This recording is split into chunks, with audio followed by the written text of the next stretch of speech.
Hello, and welcome back to the PLURI online course on EU policy and multilingual education.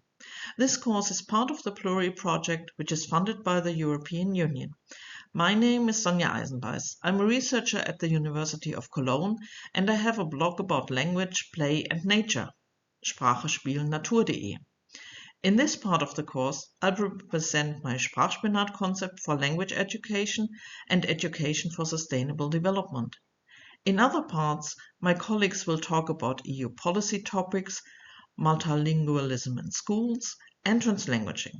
This course is meant for teachers and educators who want to learn more about managing linguistic diversity, but are new to the topic.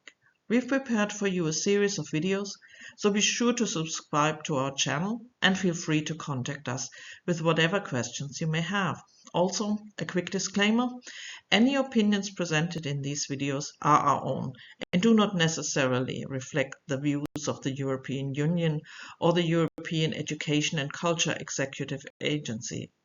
Please subscribe to our channel and let's begin. I am a researcher with a focus on language development, multilingualism, and language education. And I develop methods that make child language studies playful and fun for children. I'm also a teacher in higher education and adult education, focusing on language education and education for sustainable development. I've brought all of this together in my Sprachspinat Concept, which combines language education and education for sustainable development in a playful manner. So, where does the Sprachspinat name come from? Sprachspinat brings language, play, and nature together. In German, my first language, these words are Sprache, Spiel, and Natur. If you combine the beginnings of these three words, you get Sprachspinat. Literally, Sprachspinat means language spinach. It's green, it grows in the garden, and just like spinach made the cartoon character Popeye stronger, Sprachspinat is designed to make your language stronger. Let's begin with the heart of the concept, play.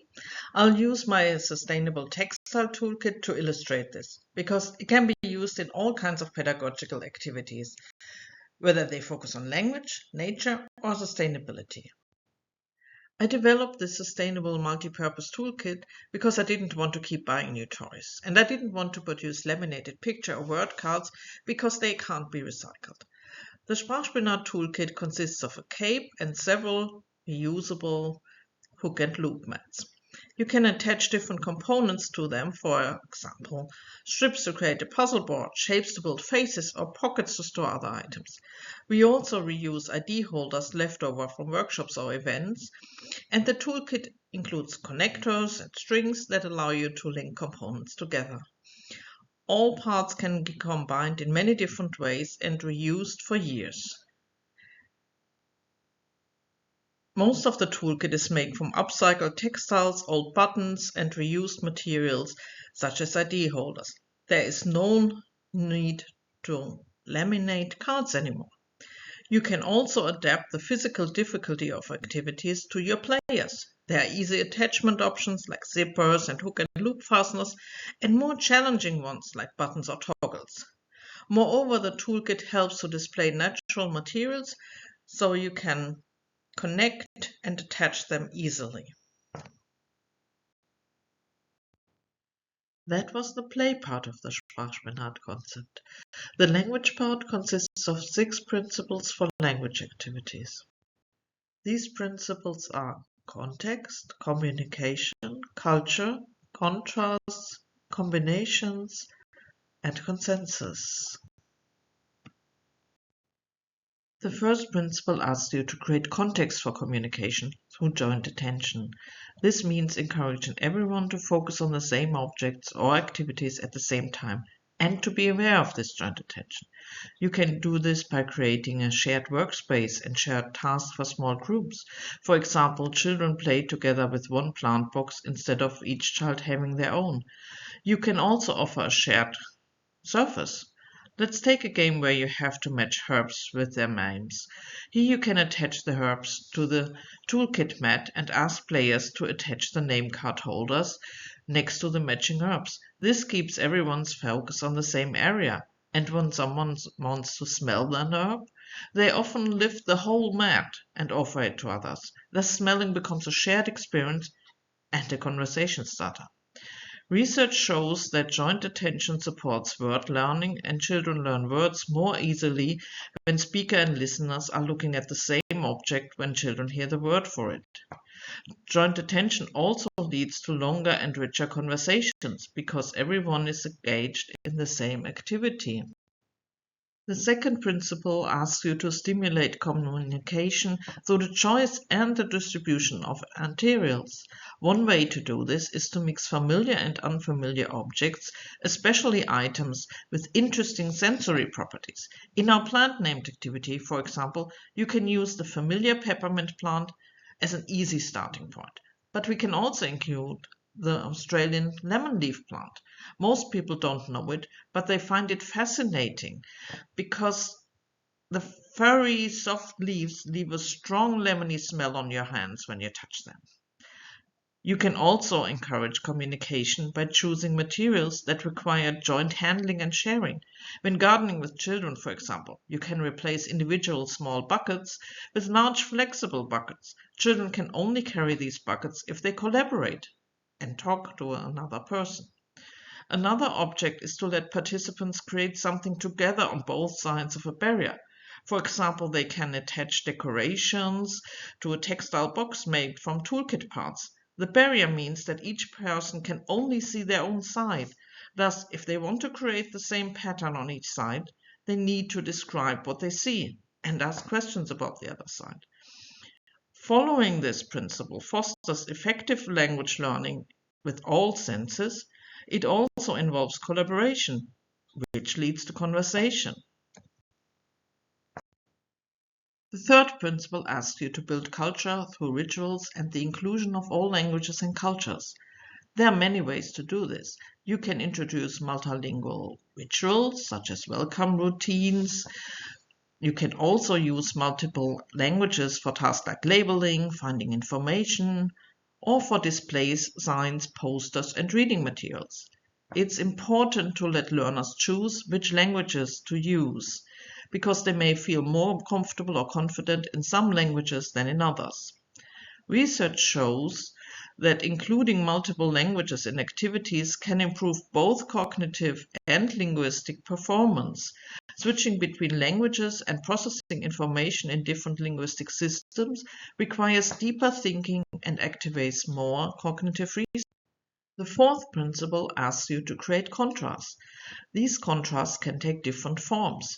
They can be contrasts between similar but different objects, for example, green lemon balm versus golden yellow lemon balm. They can be contrasts in position, for instance, sitting in front of the lemon balm plant versus behind it. They can be contrasts between different forms of the same word, for example, small versus smaller. When we face such contrasts, we naturally produce richer and more complex language. We need to mention color, size, position, or other details if we want to clearly identify an object. Contrast between word forms also highlight the properties of these forms, which increases our language awareness. This supports the learning of words and grammatical structures. The fifth principle helps learners memorize word forms and generalize grammatical rules. For example, learning the plural pattern where y becomes I plus es, as in berry, berries. This principle asks you to use many repetitions of individual word forms, such as berries in our example. It also asks you to produce a variety of words that follow the same rule, for instance, berry, berries, raspberry, raspberries, cherry, cherries. Finally, it asks you to use variation sets, short sequences that combine repetition and variation. By doing this, you support memorization through repetition and generalization through variation. Learners hear the same pattern again and again in slightly different word forms. Repetition helps them store the forms in memory, and variation supports the learning of generalizations. The sixth principle asks you to agree on the range of feedback options you will use. You can offer different types of feedback, such as explicit corrections, such as this is incorrect, metalinguistic explanations, for instance, the ending is missing, implicit corrections, for example, rephrasing the learner's sentence in your answer. You should also include gestures and facial expressions. You should establish consensus on feedback and then consistently offer the types of feedback that you have agreed on. Each feedback option has its own strengths. Explicit feedback supports short-term accuracy. Explanations help learners understand the rule. Implicit feedback keeps the conversation flowing. Also consider that consistent feedback supports memorization, and being able to choose feedback types helps build learners' confidence. These 6 principles for language education were the language part of the Sprachspinat Concept. Let us now look at the nature part, which consists of a plant database, 12 R's for sustainability, and a worm compost plant box. The Sprachspinat plant database contains plants that allow you to create 3 types of gardens: a kitchen garden, an insect garden, and a climate garden. The plants in these gardens are selected so that all 17 UN Sustainable Development Goals, or SDGs, are represented. These goals cover ecological, economic, and social dimensions of sustainability and form the core of education for sustainable development. The kitchen garden includes edible plants that open conversations about food security, food access, community, and ecology.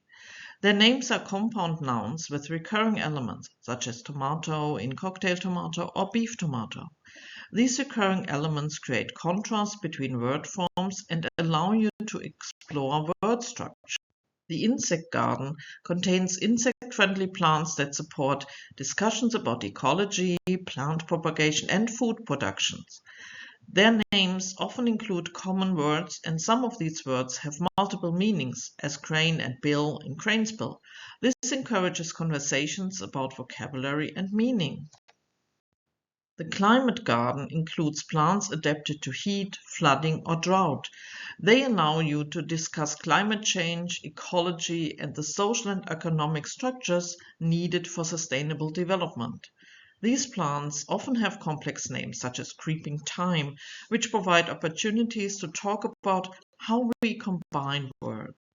The Sprachspinat plant database covers all 3 gardens and offers a basis for activities related to all 17 SDGs. The 12 R's for sustainable gardening extend earlier lists of sustainability principles, for example, Bea Johnson's 5 R's: refuse, reduce, recycle, rot, that is, compost. The Sprachspinat worm compost plant box is a child-friendly planter made from reused materials. It contains an integrated worm compost section that lets learners observe soil life and plant growth at the same time. This sparks conversations about ecology, decompositions, and the 12 R's. In my presentation so far, I've shown you how the Sprachspinat concept brings language education and education for sustainable development together in a playful, hands-on way. Now let's turn to you. How could you implement this concept in your own pedagogical activities? How could you combine language education and education for sustainable development? How could you apply the 6 principles for language activities in your own project?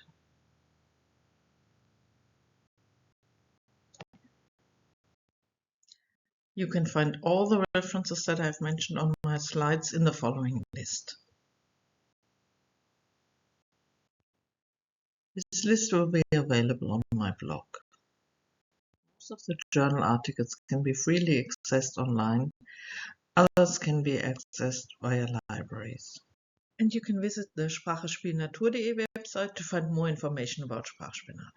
You can use the QR code to go to a blog article that contains the slides for this presentation, as well as further readings and resources. You can also visit the PLURI project website to find more activities, links, and inspiration. Thank you very much for watching.